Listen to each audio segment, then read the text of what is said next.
اللهم قد رد إليك فارأف به وارحمه.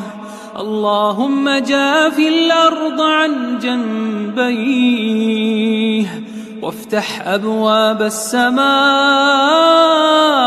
لروحه وتقبله منك بقبول حسن يا أرحم الراحمين. اللهم اعف عنه كل خطأ ونسيان ونقه من الذنوب والخطايا بالغفران وجازه إحسانا بإحسان